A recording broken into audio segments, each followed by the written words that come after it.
Fala investidor, fala investidora, como é que vocês estão? Espero que vocês estejam muito bem. E neste vídeo eu vou trazer para vocês aqui a CPFL Energia. Na verdade, eu não quero passar por tudo que a empresa faz, não quero trabalhar aqui os resultados, eu quero trazer para vocês uma única questão que eu sei que é muito importante: os dividendos. Porque, claro, quando você abre qualquer site de busca aqui, você olha para uma empresa que tem um dividendo razoável. Pensando aqui, uma valorização de quase 6% e um dividendo de 8%, poxa, você está recebendo bem. Só que você tem que ver pelo menos algumas outras coisas, porque não basta apenas olhar para o dividendo. Você precisa ver sempre se o dividendo está sendo pago de ordem sustentável e se a empresa ela tem capacidade de fazer frente a todo o seu investimento e principalmente a sua dívida. Por que eu trago tudo isso daqui para vocês? Bem, eu quero iniciar mostrando para vocês um pouco dos destaques aqui de 2024, só para a gente começar a dar uma pincelada em algumas coisas que são importantes, tá bom? Quero mostrar primeiro o lucro líquido, que teve uma pequena queda, mas nada demais. Eles explicam muito dessa queda aqui por conta da área de geração de energia ter sido um pouco comprometida nesse ano ainda de 2024, especialmente falando aqui das eólicas, tá? Mas não é o ponto em específico que eu quero trazer. Ponto é, será que a dívida da empresa está saudável? Olha, quando eu olho para uma dívida líquida de apenas 2 vezes dívida líquida EBITDA, eu poderia imaginar que a empresa, sim, ela está muito sustentável. Agora, eu tenho que pensar também que boa parte desse EBITDA não é necessariamente convertido em caixa para você fazer o pagamento tanto das suas dívidas quanto dos dividendos que os acionistas estão buscando. Portanto, o que você tem que olhar de início para essa conta? Se eu pegasse todo o EBITDA e fosse destinar tudo para o pagamento da minha dívida, maravilha, em 2 anos eu conseguiria fazer o pagamento de tudo. Agora, eu quero que você veja que boa parte desse EBITDA aqui, ele não é necessariamente convertido em dinheiro para a empresa. André, não sei se eu estou entendendo muito bem o que você está querendo dizer.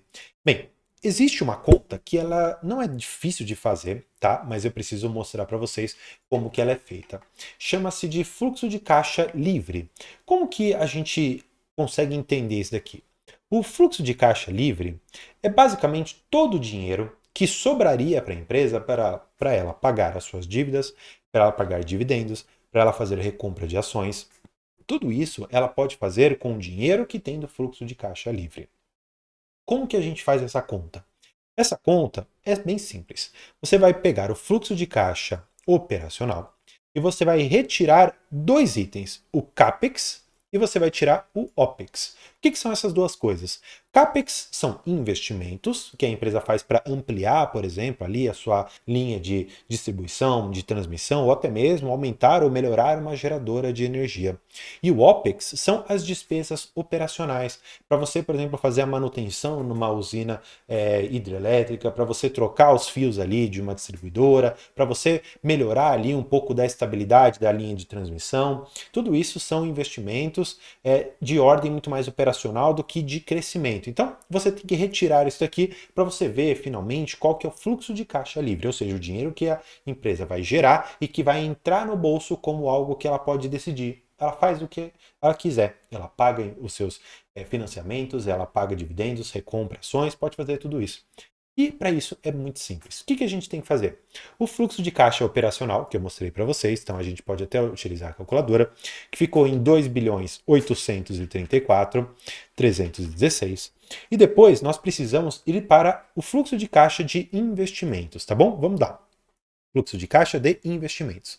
Você vai utilizar nesta conta aqui, eu vou até aumentar para facilitar a visualização de vocês, alguns poucos indicadores aqui, como aquisição de imobilizado, ou seja, eles adquiriram imóveis, entre aspas, imóveis tecnicamente dizendo, porque eu não estou falando só de prédios, eu estou falando, por exemplo, de uma linha de transmissão, eu estou falando ali, por exemplo, de um determinado maquinário, e tudo isso está aqui em imobilizado.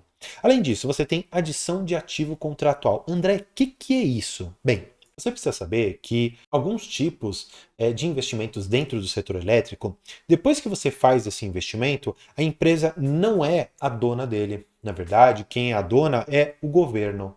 O governo vai, por exemplo, ter a linha de transmissão sendo dela no final daquele prazo de 30 anos que você tem para explorar. Claro, existe a possibilidade de renovar, existe outras tantas coisas, mas o que eu quero te dizer é que depois que você coloca de pé uma linha de transmissão, você, como dono da empresa, pode falar, olha, acabou aqui o período de concessão, vocês não vão me pagar mais nada, então eu vou tirar essa linha aqui e simplesmente não vai existir mais transmissão de energia. Isso não acontece. Quando acaba o contrato, essa linha de transmissão vai para o governo, tanto estadual quanto federal, a depender ali de algumas questões, tá bom? Fato é que você tem investimentos para você fazer frente a essa linha de transmissão, ou seja, para você colocar essa linha de transmissão de pé, você precisa fazer adições no seu ativo de contrato, que é exatamente isso daqui. Então, nós precisamos fazer algumas reduções. Vamos lá. Você comprou imobilizados, como eu mostrei aqui para vocês, 218 milhões de reais. Então vamos lá, menos 218, 920. Como eu te falei, você também teve as adições de ativos de contrato, das linhas de transmissão e também das linhas de distribuição de energia. Aí você vai tirar, mais uma vez, 1 bilhão 998 milhões 329 mil reais. Opa, quer dizer que eu só fiquei com 617? Só que não acabou, porque você olha aqui ainda que você teve adições e construções de intangível, tá bom? Que aqui o intangível a gente fala muito mais de marcas, patentes, mas claro, a gente precisa fazer essa redução para ser fiel ao resultado que nós estamos buscando aqui. Maravilha, você ficou com 610 milhões de reais aqui para você fazer o que você quiser, para você pagar suas dívidas, para você fazer o que você quiser. Só que guarda esse número, 610 milhões de reais. Por que eu falo para você guardar? Porque lembra que a minha preocupação era muito mais se a empresa ela conseguia gerar um EBITDA sustentável, que ao mesmo tempo gerasse um caixa, que fosse suficiente para pagar os seus financiamentos e também continuar pagando os seus dividendos? Sim, eu falei isso. Mas qual é o ponto? Eu te mostrei que a empresa ela teve um fluxo de caixa livre, pelo menos até o momento, de 610 milhões de reais. Só que você olha para a dívida que está em 26,2 bilhões de reais, ou seja, muito distante dos 610 que ela tem agora. Mas claro, ela não tem que pagar tudo de uma vez. E aí que entra um indicador importante, que é o cronograma de amortização das dívidas, e nós precisamos partir para isso, tá bom? Que está aqui. O cronograma de amortização de dívidas diz para a gente quando e quanto a empresa terá que pagar. Olha só. Vamos imaginar que a empresa ela gerou aqui aqueles 610 milhões, isso em 6 meses, tá bom?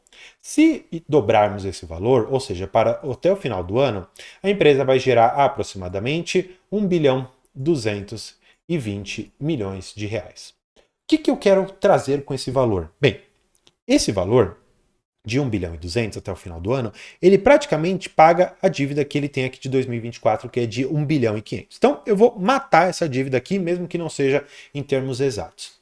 Por que eu estou fazendo isso?